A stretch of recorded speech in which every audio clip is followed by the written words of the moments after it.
What's happening, everybody, as we're off and running on an all-new episode of the Tall Can Audio Podcast. My name, as always, worded poorly, I've always had the same name. It is Matt Robinson. Happy you've chosen to check out another edition of the show. We are on social media at Tall Can Audio, and make sure you're subscribed to the podcast wherever you're hearing us right now.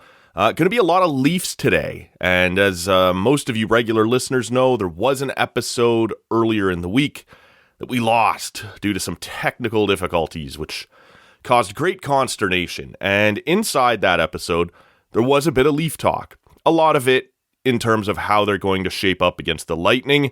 The schedule was just released for round one of the playoffs. Leafs and Lightning go on Tuesday for game one.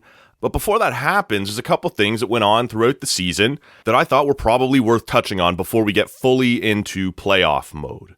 And I should point out that on Monday morning, Schreids will be sitting in to co-host the Monday morning podcast. It's Michaela Schreider from She's Got Game on TSN 1200, of course, longtime friend of the show. She's going to sit in on that one. And at that time, we'll preview a bunch of these series. We'll kind of look ahead at which ones we're most looking forward to, which ones might be the most interesting.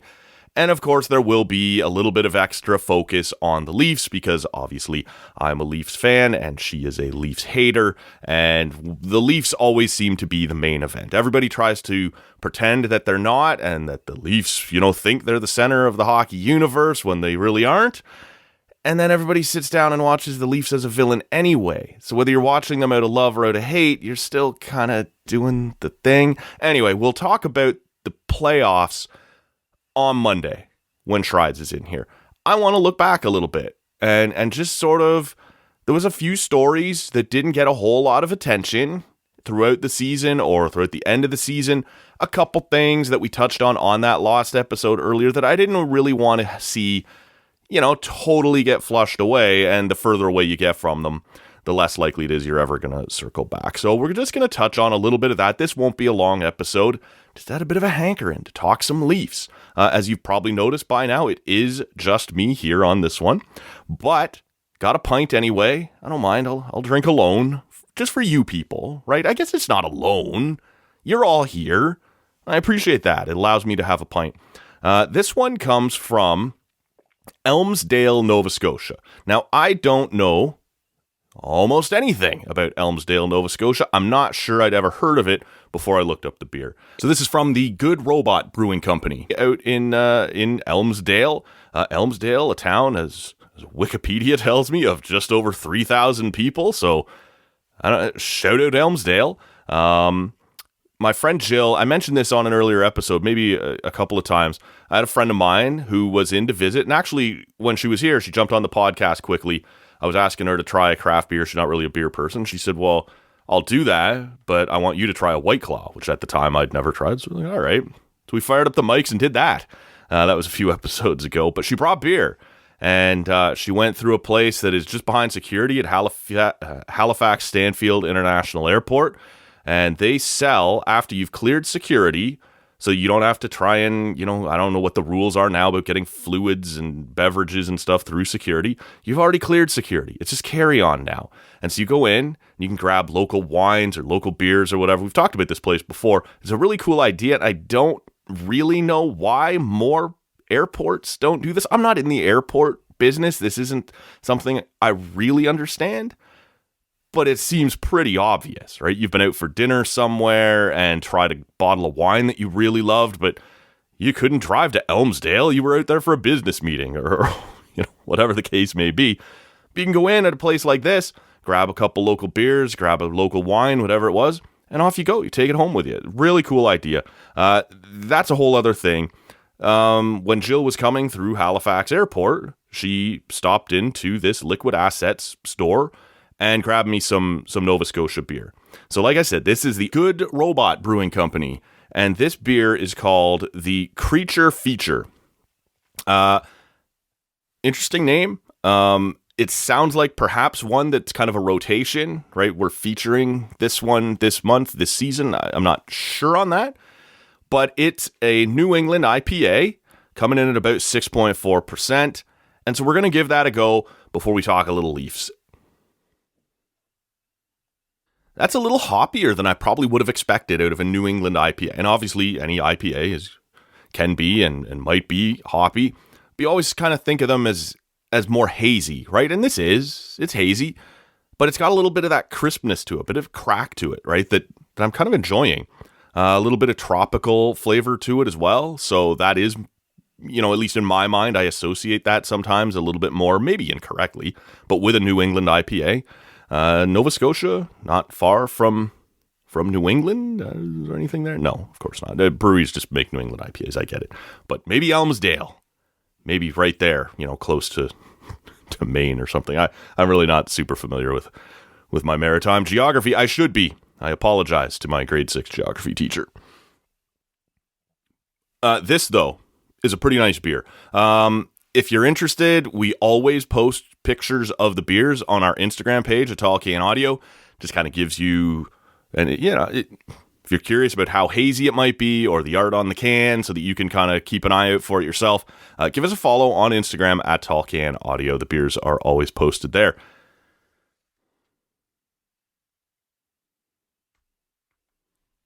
So listen, a few different things I wanted to touch on here. Like I said, it's going to be hard not to mention Tampa Bay and what's coming up, right? That is the story now. That's where we're at. That's what everybody's getting geared up for.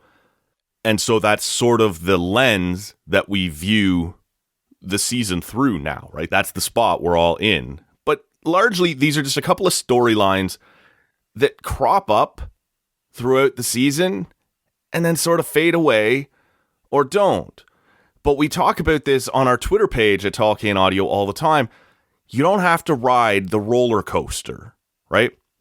There's a lot of entities out there, and we're sort of one of them, but we try and be a little more honest with you. But that cover the Leafs every day, every week, and there has to be a story or you don't click, or you don't listen, or you don't watch. They have to sell you something every day.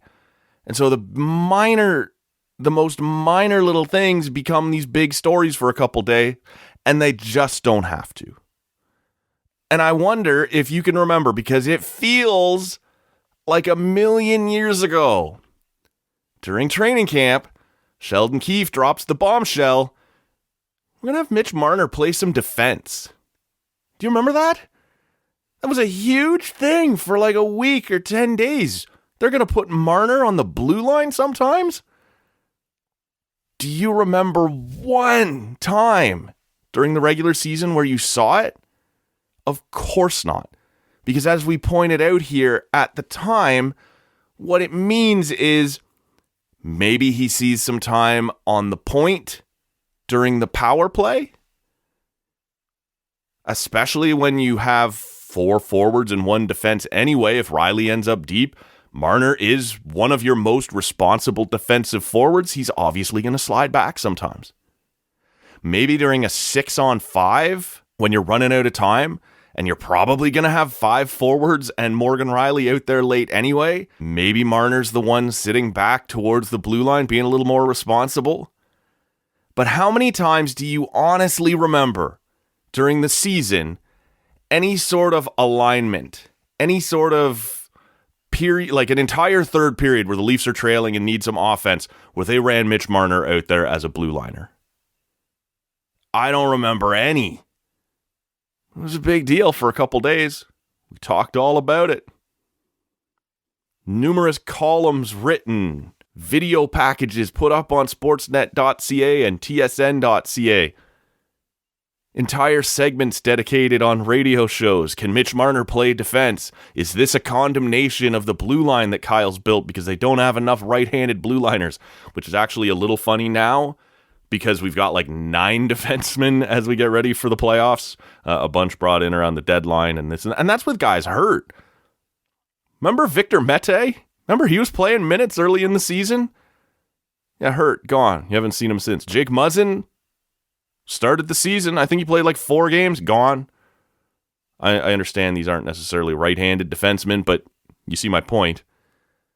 It's a long season, and there's a lot of things that we kind of blow up in the moment that don't turn out to mean anything. Blue liner, Mitch Marner was one of them. Didn't really pan out. It's funny, you think about Victor Mete, right? Jordy Ben was getting minutes early in the season. It's funny, they actually had reasonable blue line depth, and then it kind of felt like they didn't, and then we got to the deadline, and man, you couldn't turn around without bumping into a blue liner. Mitch Marner, not one of them.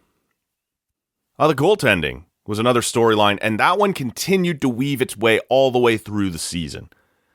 Kyle Dubas had taken a big risk over the summer in bringing in Ilya Samsonov and Matt Murray, and how was that going to pan out? Was he betting his entire career, or at least his Maple Leafs career, on these two guys?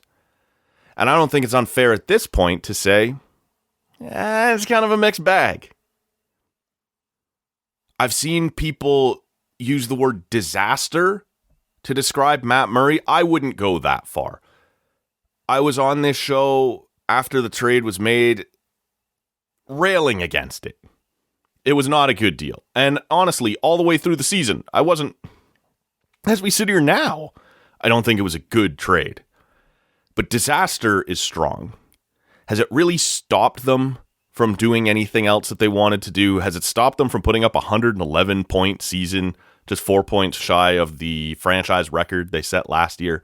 No, it hasn't. Does that mean it's been a good idea and it's worked out perfectly? Absolutely not. Matt Murray has played 26 games this year. Early on, not bad. And actually a couple of really good games when he was healthy. But towards the end, he's coming back. He's got an ankle thing and there's always a head thing. Later on, not so good. And as we sit here now, starting the playoffs, actually by the time you hear this, you'll have probably seen who was on the ice for Saturday practice. I'm recording this on Friday evening. I don't expect Matt Murray will be there, but it's possible that he is. And all of this is outdated. But even if he is, he'll be the backup. But I fully expect that to be Joseph Woll, and he's earned that. I think you're always a little nervous when you elevate a goalie until he shows you he can do it. You're not sure if he can do it. And I mean, that sounds obvious. But if something happened to Samsonov, and we don't know how healthy Samsonov is. There's been a couple of times here late in the season where you kind of watch him getting up and he's grimacing a little and you're like, oh my God. But then he just keeps playing and playing well. So I'm not super worried. I absolutely understand why they didn't want him to play Tuesday and Thursday. We'll talk about that in a minute. But if we had to start Joseph Woll in game one, you'd be nervous. I'd be nervous. He's played well this year. 2 years ago, he was a lost cause. Last year, you're like, all right, we'll see. And this year, he gets off to a killer start in the AHL with the Marlies. And then when he comes up to the Leafs, he puts up a 6-2-0 record, an 8-2-0 record, whatever it is, save percentage well north of 900, which I don't know if you kept an eye on it this year. The save percentage in the NHL just went off a cliff. Average save percentage is right around 900 this year. 899. It's been coming down for a bit. You used to look at 915 as the average. Then it was sort of 908. Then it was sort of 903, 905. Man, it's continuing to go down. I'm not sure anyone's had a good handle on exactly why that is yet. There's obviously a few different factors playing out. But Joseph Woll in the NHL, in a small sample size, has put up well above average numbers this year. So, he's earned the right to be in the mix. He's earned the right for the coach to have some confidence in him. But as a fan, you don't have to. I get it. I don't. And it's not because he's done anything wrong. It's just because until you see it in the playoffs against Tampa Bay Lightning over 7 games, you're not hanging your hat on what he did on a Tuesday night at the end of the regular season either. So, but he's going to be the backup. And, as you kind of look at this season-long storyline that was the goaltending, Samsonov has performed well above what you would have expected coming in this year. And Matt Murray's been a disappointment. Disaster, I stopped short of that. But disappointment, absolutely. He's a capable goaltender. And you've seen that at times when he's been in the net. He's had some good stretches, both in Toronto and in Ottawa last year. you just don't see it often enough anymore. And it's so weird.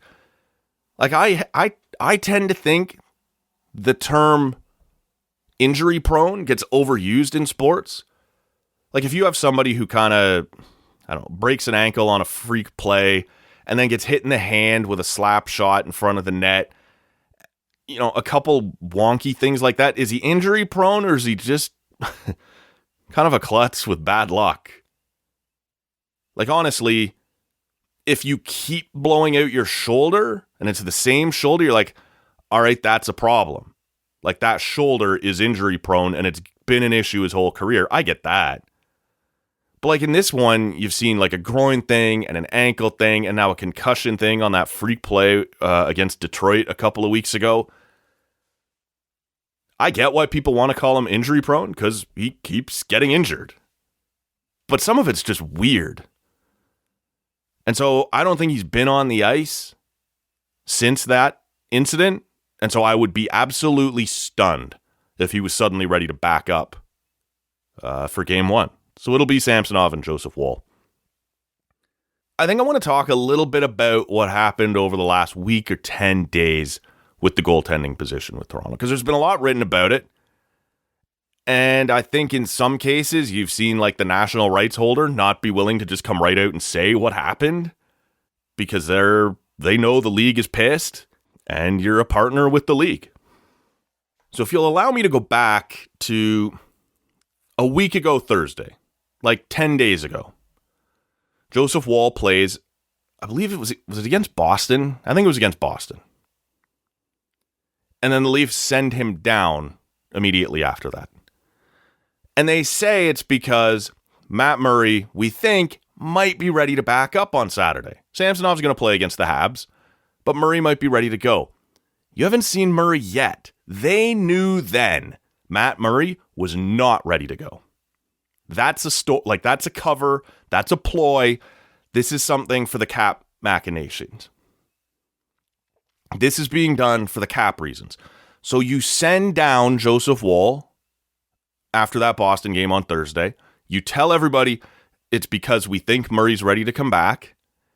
And then on Saturday, you're like, oops, oh no, Matt Murray's not ready. We totally didn't see that coming.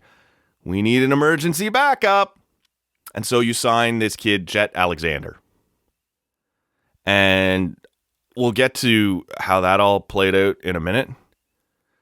But what happens at that point is you're allowed to use Jet Alexander as your emergency backup and play technically a player short. You've seen this in other places. Last year, Vegas played multiple games, one man short. Other teams have done it as well. I remember Calgary a few years ago having to do it. This has been a thing before. The idea is we are in cap trouble, and the league punishes you for that by saying you can have your 12 forwards and only 5 defense instead of 6. Or the other way around. It's up to you. You can have 6 defense and only 11 forwards, but you will play shorthanded because you legitimately can't put a full lineup under your cap. It happens. Let me take you back to October 2021. Peter Mrazek and Jack Campbell are the Leafs tandem at the time. So Jack Campbell starts the season opener on Wednesday. Peter Mrazek starts the second game on Thursday on a back-to-back, right?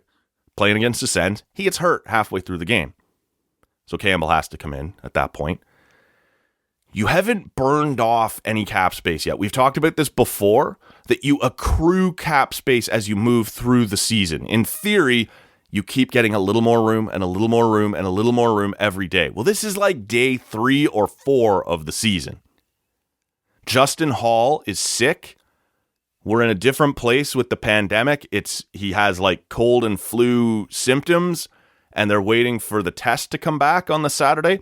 So he may not be able to play.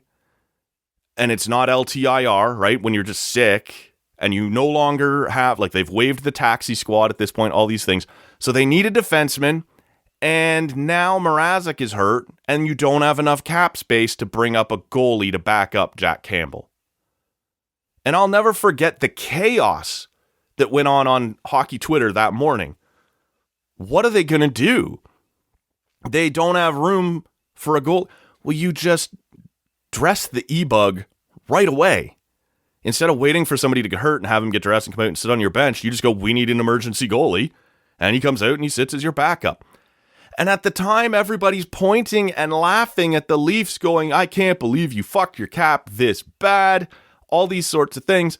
And what happens after you use, whether you're Vegas who plays a skater short or Toronto who plays a goalie short, you then get to use an emergency call-up. You only have to play the one game shorthanded.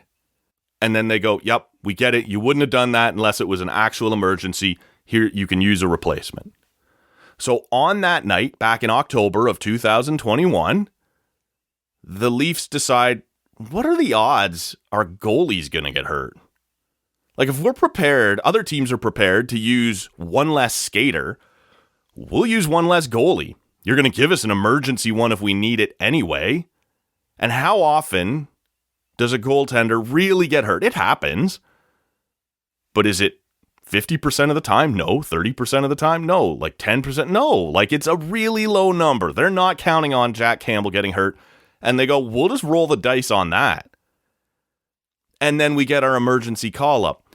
And it's Chris Johnston who tweets out, he's like the first one to catch on and go, I get why everyone's laughing, but there are GMs telling me that this was fucking brilliant and more teams will do this in the future.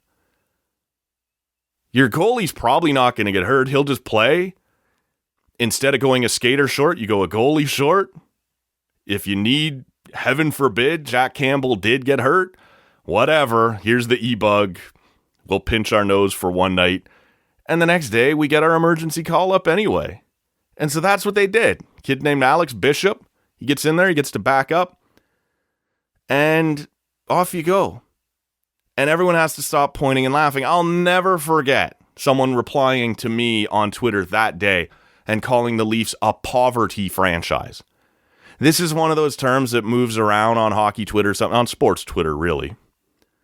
And it's one of those things, we all know these people who've seen a cool insult or a funny term or something, or just a word that they clearly don't understand, but want to use it anyway. So this guy's throwing out poverty franchise because the Leafs don't have room under their cap to bring in a goalie. They don't have room under the cap to bring in a goalie because they've spent too much money. That's not poverty. But I heard this word. I saw someone else use it. It's funny. I'm going to use it. Just don't. You don't get it. You don't know what you're saying. Anyway, by the end of the weekend, all of us who sort of didn't understand what was happening have come around and gone, this is actually pretty clever because Campbell plays. He doesn't get hurt. And you're off and running. You bring up at the time Eric Shalgren. That brings us back to this week. The Leafs have done this before. We don't have room to call up a goalie. We'll use the e-bug or an amateur tryout for one night, and the next day they'll let us call up our goalie then. So on Thursday, the Leafs send down Joseph Woll. They tell everybody it's because Matt Murray's going to be ready to back up on Saturday. Matt Murray is not ready to back up on Saturday, which they knew. So they're just like, well, whatever. Samsonov will play. We use the amateur tryout at the time. I don't remember. They've used like 3 or 4 of them now. So was that the kid? That was U of T. That was Jet Alexander. U of T, I believe. And so they play the game and they absolutely curb stomp the Habs. And on Sunday, they're like, okay, we're ready for our emergency call-up. And to their credit, the league goes, fuck off. You created this emergency, which they did. They had a perfectly healthy goalie on Thursday. They sent him down. They used his cap space to sign Matthew Knies and then said, hey, we did play on Saturday night, though, with that emergency goalie. I know we've used up Woll's cap space signing Matthew Knies, but we need a backup now. And the league goes, probably shouldn't have signed Matthew Knies. You had the cap space. You had the healthy goalie. And you've chosen to piss it away. And they're correct about that. That's exactly what Toronto did. Now, this didn't catch Dubas by surprise. By all accounts, I believe it was Chris Johnston again who reported that on Sunday, around the Leafs practice facility, there was like 5 goalies kicking around. Like they knew they might need some kids. The other thing about an amateur tryout is you only get one. Like if you pick a kid who was the starter for the London Knights this year and they've been eliminated from the playoffs and you throw him into the net, he can only do that for one game. So you need like 3 or 4 of these guys if you're going to have to navigate through the rest of the week like this, which they didn't expect to have to do. But Monday, the league is still saying, no, you did this to yourself. We're not giving you an emergency call-up. So Samsonov plays again on Monday against the Florida Panthers. Again, he's sort of beat up. He's kind of sore. I don't know how much they really wanted him to be playing, but they use another amateur as their backup, and no problem. Leafs get through that unscathed. Nobody gets hurt, and you're fine. Tuesday in Tampa is the interesting one. It's a back-to-back. You're getting ready to play Tampa in the playoffs. Samsonov is hurt. Not hurt necessarily, but beat up, as I've said. How bad do you want to make him play back-to-back? He hasn't played back-to-back all year. So they really don't want to do it under the best of circumstances, and these are not the best of circumstances. He's sore. It's a back-to-back. There's a good chance, even if he doesn't get hurt, he gets lit up by Tampa. Tampa gets to see him. You're sort of showing your cards a week before the playoffs, and what happens to his confidence if they do light him up because the team's tired from the night before and blah, blah, blah. The Leafs are still saying, we'll take that emergency call up anytime they give it to us. We'd like to bring Joseph Woll back. And the league says no. And there's only a couple reporters who have talked about this honestly, again, because I think the league was pissed. And so Sportsnet's not touching that. And they're the broadcaster. They're the national rights holder, blah, all this shit. What clearly happened is the league said to Dubas and the Leafs, just play Samsonov again on Tuesday and we're fine here. You can use another amateur as your backup. And the Leafs said, you don't tell us our lineup. We're not playing Samsonov on a back-to-back. That's not happening. We are locked into second place. We have home ice guaranteed. This game doesn't matter to us. But the league's feeling a little embarrassed because the Leafs are about to start some kid who, God knows, played for the Podunk Pioneers last night, and they don't care about this game. Get in there, kid. Whatever happens, happens. The league does not want 2 amateurs as your tandem. One is a starter and one is the backup. So they're pushing, telling the Leafs to start Samsonov. Dubas is going, no, we're good. I'm not doing that. And eventually the league goes, okay, fine. And they cave because they're not going to just let the Leafs embarrass the league. I don't get the impression Dubas or the Leafs were feeling embarrassed at all. The game was less than an exhibition game to them at that point. So they don't care. They'll use whatever goalie they have to use just to get through it healthy and not risk anything. And the league goes, fine, fuck off. Here, you can have your guy. And that's the way it played out. Joseph Woll plays on Tuesday against Tampa. Gets a win. Pretty nice. Plays again on Thursday with yet another amateur in the background. But this is what happens. The Leafs pushed hard and they got punished. But not really. Like the league told them, and I think it was fair for the league to say, no, you created this emergency, we're not helping you. And the Leafs were prepared for that outcome and said, all right, well, fine. We'll just use a bunch of kids out of junior or the University of New Brunswick or whoever the hell else was kicking around. I had 5 goalies on the ice on Sunday just going, yeah, let's see who's ready. Some of you might be called on, so get your shit together. It was an interesting saga. And you can be mad at the Leafs if you want. I get it. They did push too far, and the league pushed back, and everything just kind of carried on. Like I said, when you're locked into home ice already, and you've known who you're playing since, November 10th? Who cares? Throw some kid in there, whatever happens, happens. The league didn't want to do that, so that's sort of my take on how all of this played out. I think it's within the rules, although you have pushed them as far as you can and manipulated them as best you can to say we're totally fine to just keep using amateur backup goalies for the last 4 or 5 games of the year because these games don't mean anything to us. I also think it's fine for the league to go, you're fucking around here, man. You're not doing this. And the Leafs just go, all right. I think everybody was within their rights to play this out the way they did. And you can be mad at the Leafs for pushing it too far or embarrassing the league or going above the cap or whatever else. But these loopholes are open. The league has failed to close them. We have had a cap since 2005.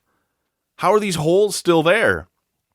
As long as they're there, teams get to use them. On the Sunday, the Boston Bruins made 5 emergency call-ups. Does anyone believe the Bruins had 5 emergencies on Sunday? No, they wanted to rest their guys like lots of teams are doing. And to get around, they had the cap space, so it really wasn't a big deal, and the league didn't want to punish them. But you don't use up your quote-unquote real call-ups if you call them emergency call-ups. And they didn't care about their games either. They'd locked everything up. And my point is, these loopholes exist to get around the cap, to get around the rules, and so teams are going to do it. You be mad at the Bruins, you be mad at the Leafs, but it's just smart to take as much advantage as you can. I don't know if this is worth giving any attention to. Let me circle back to last Saturday, though, the game against Montreal. The Leafs put in the e-bug with 70 seconds left. And Chris Weidman, who will have a great story to tell next year when he's back in the Swiss League, about the time he stood up to the Leafs. I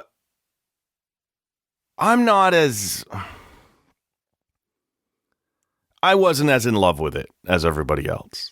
I didn't hate it. I thought Chris Weidman still came off as a whiner. I thought this idea that it insults the game, like Damian Cox was tweeting out, was a little over the top. But at the same time, I do sort of understand the idea that this is supposed to be the top league in the world and you just throw some guy in there at the end just because you can. I sort of understand that argument. But the real thing that stands out to me here is this idea of the hockey code. Because that was always the thing that was going to get you into trouble when you do something like this. And Edmonton did it a couple of weeks ago as well, and I kind of went, it wasn't worth making a big deal out of. You just shrug your shoulders and don't be that guy on Twitter. But I will be that guy on the podcast when there's a little room, a little more than 280 characters to make your point. All we ever hear about is the hockey code and respect your opponent and all this. And it's mostly bullshit. Respect your opponent while you're face washing him and slew footing him and going knee on knee and whatever. People break the code all the time. But you don't after you're up by a certain amount, you don't do the fly by the bench anymore. You don't celebrate anymore. These sorts of things. But you do throw in some asshole studying for midterms in goal just because you can. I understand why guys are going to get upset about that. I'm not one of them, but it's just about the most predictable thing in the world to be able to see that someone on the other team is going to take that as an insult.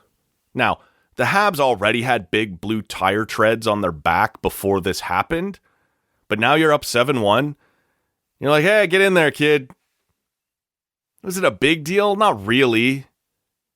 And I'm like, for the kid, I'm happy. Like, that's a cool thing. That's a cool story. I'm sure he gets to keep a bunch of the gear. Normally, the guys in the locker room pass around an envelope because the Leafs aren't allowed to pay him, so they'll take care of him. Like, very cool moment. And I'm glad that he had that.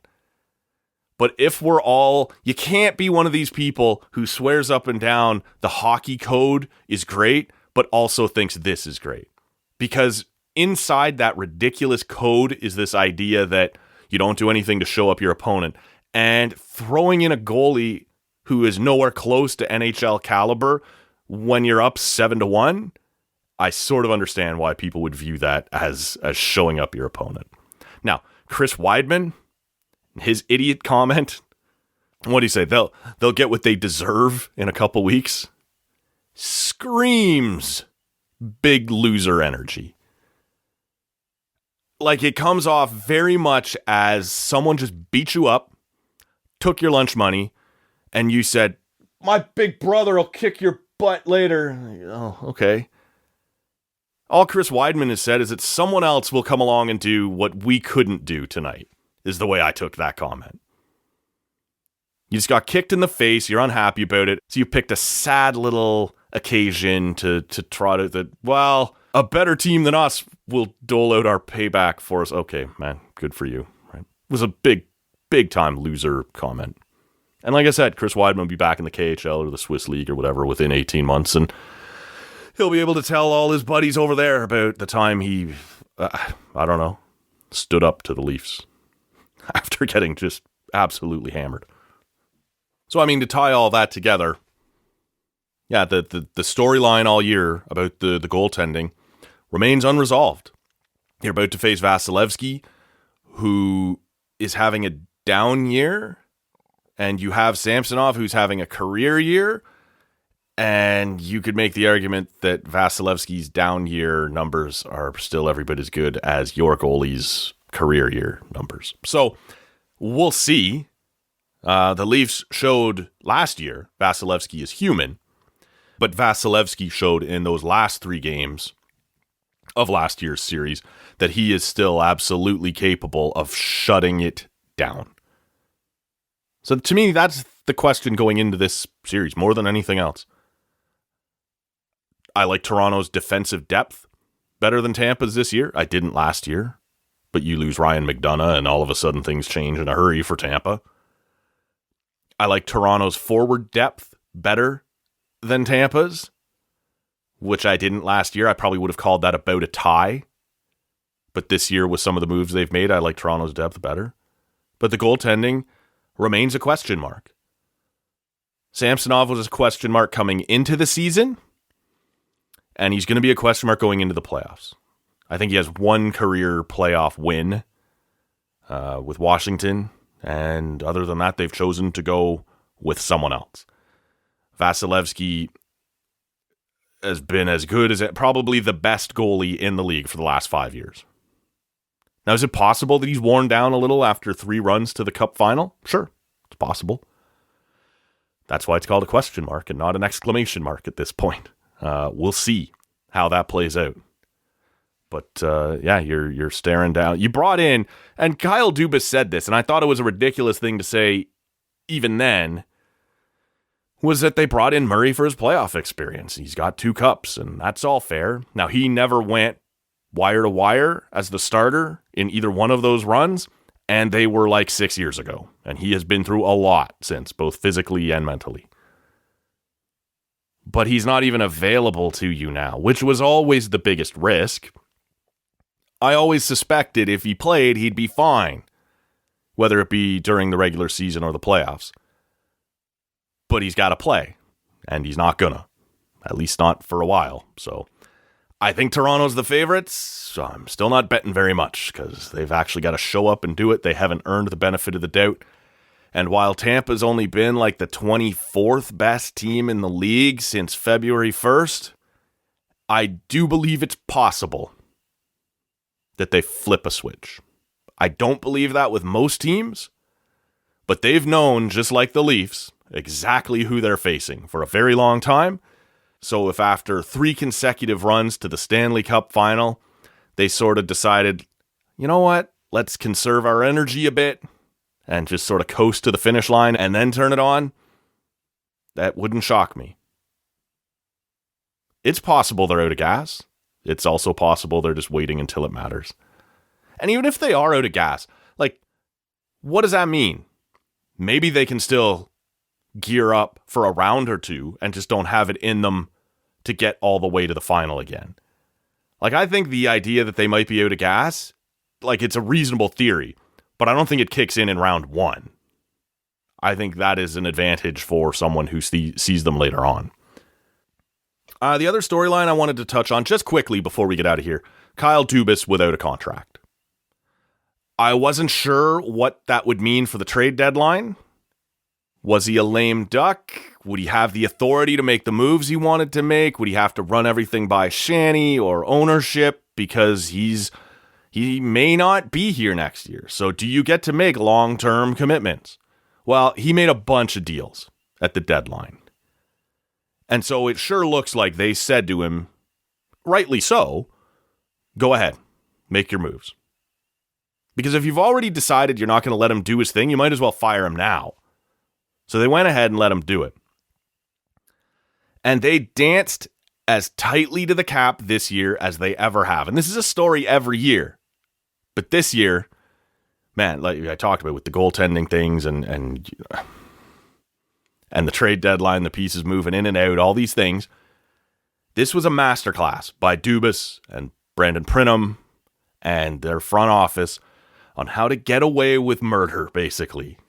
And they've gotten here now for one more year. They brought in O'Reilly, brought in Jake McCabe. Like, these players had money still on their deals. And they have found a way to get these guys into the lineup. And they are contributing. And I think they will be important pieces against Tampa. Those two specifically. But Noel Acciari as well. Maybe Sam Lafferty to a lesser extent. But to bring in and create the space when you had none for Jake McCabe and Ryan O'Reilly is pretty impressive. But like we just saw on Friday, Pittsburgh, after having made the playoffs every single year since 2006, their ownership went, yeah, you missed it this year. Fuck you, you're out. And the talk around Pittsburgh immediately turned to Dubas. Maybe Kyle Dubas would be the right fit in Pittsburgh. He would fit, right? The new Pittsburgh ownership is a conglomerate now, similar to MLSE, that Fenway Sports Group that owns the Red Sox and some other properties as well. Kyle Dubas knows how to work in an environment like that. You know, he's an easy face to put out in front. He doesn't say anything crazy or controversial. Fits nicely into a corporate landscape. And he's done a good job. Like, I think it's possible to say, honestly, that he's built good teams and they haven't rewarded him. These have been good teams, no matter how many times they haven't gotten out of the first round. That's on them.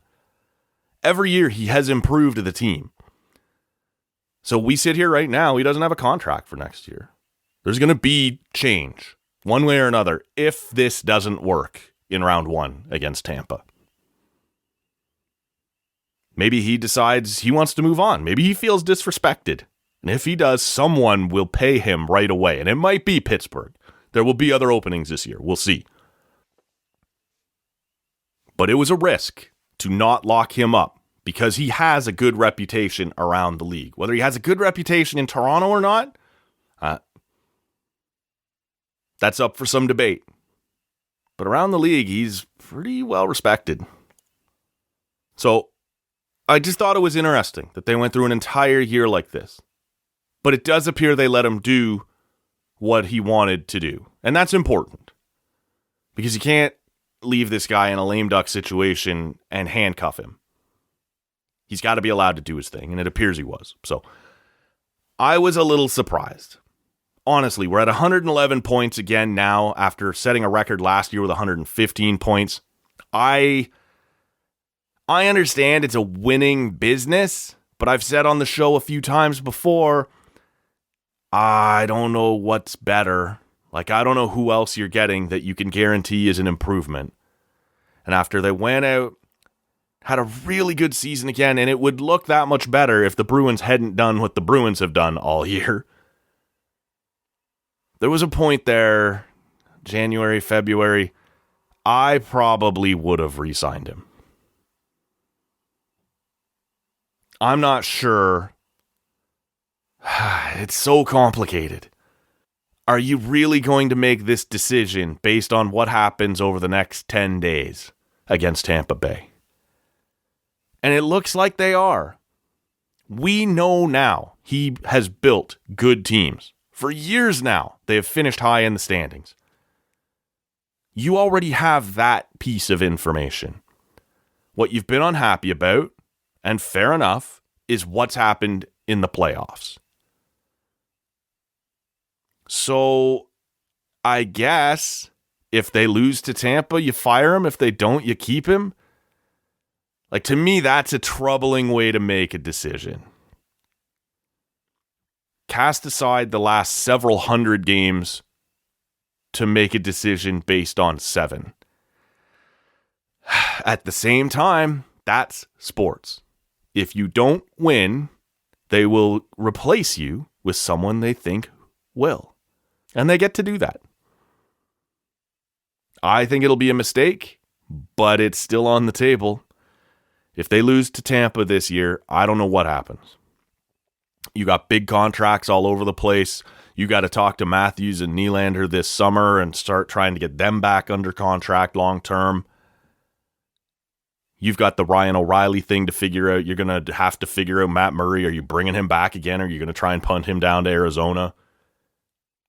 There's a lot of work to do. And I probably wouldn't have left myself in this situation. I'd have locked him up, and maybe only to like 2 years. Now, who knows? Maybe he would have said no to 2 years. He knows he's going to be valuable out there, but I see got 2 years. And then if you want to fire him, you still can. You can afford it. I think this is the last year of the Babcock contract, so you're going to have some more money kicking around when you're done paying him. You could pay that to Dubas to not work if you really wanted to. But it's been fascinating to watch the team he put together this year, the moves he made, the goaltending. Like I said, Murray has been a disappointment, and it was a bad idea at the moment he did it. Samsonov has panned out better than I would have expected. Calle Järnkrok has never hit 20 goals before. He did it this year, and you got him for $2.1 million for 4 years. It's a nice piece of business. You've brought in Jake McCabe, not just for this year, but for 2 more years after this. And you got Chicago to eat half of his cap for all of that time. You're paying Jake McCabe $2 million for 2 more years after this one. That is a fantastic contract. Like, he's made nice moves. Let's see if they pan out. That appears to be, at this point, all that matters for MLSE. That might be a mistake. Leave that up to you to decide for yourself. Playoff wins matter. Gotta have them. This is how we judge success in North American sport. But it is making a decision based on an incredibly small sample size and ignoring a much larger successful one. And just quickly, before we get out of here, maybe one more thing to take note of here before we start the playoffs and all. It is sort of a lingering thing from the season, but it may or may not play out in the playoffs. I'll let you decide for yourself whether or not you're concerned about it or not. And that would be kind of Tavares and Nylander sort of limp into the finish a little bit. Now, they both picked it up a little in the last couple games, but there was a point early in the year where it looked like both Tavares and Nylander were going to coast to 40 goals. Tavares doesn't quite get there. He only ends up at 36. Willie gets there on the final game of the season. He gets his 40th. More a symbolic thing than anything else. If he had ended the year at 39 as opposed to 40, how much better or worse of a year was it? But it's nice to have that in your back pocket and be able to say, I'm a 40-goal guy, right? So, he pushes up against 90 points. Tavares ends up at about a point a game again. But earlier in the season, they were sort of cooking. Tavares, though, since March 1st, I believe it is, only has 1 5-on-5 goal. And so he's still producing. He's still been valuable. He's also been moved around a lot, right? When O'Reilly's been in and out of the lineup, Tavares has been back and forth from center to the wing. I don't know how much of an adjustment that was for him, but it's a factor, I guess. He's still been producing on the power play as well. But, not a strong finish after a great start. Now, is that a guy who knows the Leafs are locked in and he can just kind of coast to the finish and then fire it up at playoff time? I don't know if Tavares has earned that, right? If we can just believe that that's the case. If you recall, during last year's series against Tampa, the first 3 or 4 games, not really noticeable, but was dominant at the end of the series. The last couple games was terrific. So you're going to need that from him all along. And like I said, we'll get into the playoff stuff with Schreids later on. This is more looking back at the season. And so as a season-long storyline, there's Tavares getting off to this terrific start, which they badly needed, right? Matthews was not himself for most of the season before sort of turning it on late. But Tavares was great and was kind of carrying the load for them. Willie, same thing, off to an unbelievable start. Felt like he was scoring a goal every night and then sort of cooled off again. And his is interesting because it sort of coincides with when they broke him up with Matthews and put him back with Tavares. And that's never really worked, right? We've seen it so many times that John Tavares and William Nylander, for whatever reason, just don't click the way that Austin and Willie and JT and Mitch do. Now, it's up to you whether or not you want to go down that road, in a playoff series. They seem to prefer the idea of putting Mitch and Matthews together on a top line and forcing Tampa to deal with that. And I understand that. It's not a crazy idea. It's not a terrible theory. Have your 2 best players kind of loaded up together. But it does leave you a little softer on that second line. Now we'll see what they want to do with O'Reilly and whether or not he's going to play in the middle with those guys. and maybe help out defensively a little bit there, or whether or not he gets moved down to third line and, Willie and JT are sort of forced to put this together. But it is interesting to note that down the stretch, when they were both struggling, it was after they'd been put back together. So I don't know how in love with that you are. I would be tempted, and I don't think they will, but if it was me, and Kyle called me, wanted my opinion, I would probably be looking at putting Willie back with Matthews and Mitch back with O'Reilly and Tavares and, getting the most out of both of those guys in different positions. But, as a season-long storyline, it was interesting that they both got off to hot starts, and then when you put them together, they both cooled. So, read into that what you will. But it was interesting just sort of, and like I said, they sort of both picked it up. Tavares was looking a little more noticeable in the last couple games. Certainly Willie against Montreal last Saturday was just flying. And you could tell on Thursday he badly wanted that 40th goal the way he was shooting. But, instead of the two of them kind of coasting past those numbers we talked about a minute ago, JT doesn't quite get there, and Willie just gets there by the skin of his teeth. So it'll be interesting to keep an eye on. That's probably enough for tonight, honestly. I feel like I've rambled a little bit here, but there was some Leaf things that I know once we get into the playoffs, we're going to slip through the cracks. And I did want to weigh in on the goalie controversy here over the last couple weeks. I did want to talk about Matt Murray a little bit. It's going to get crazy. I'm not sure. We've gotten a couple people in the replies in the DMs asking if there's going to be post-game shows this year. If you recall last year, we did Matt and Maddie's Manic Maple Leaf musings after every playoff game. Now, there was only 7 of them, but I'm not sure we're going to commit to that again. I actually haven't talked to Maddie about it. But one of the things that happens is the NHL starts dicking around with start times. Instead of being a 7 o'clock game that ends by like 9:45, sometimes it's 8 o'clock. Now it's 10:45. Before you fire up the studio, and then I got to edit and produce before going to bed, and it gets late fast.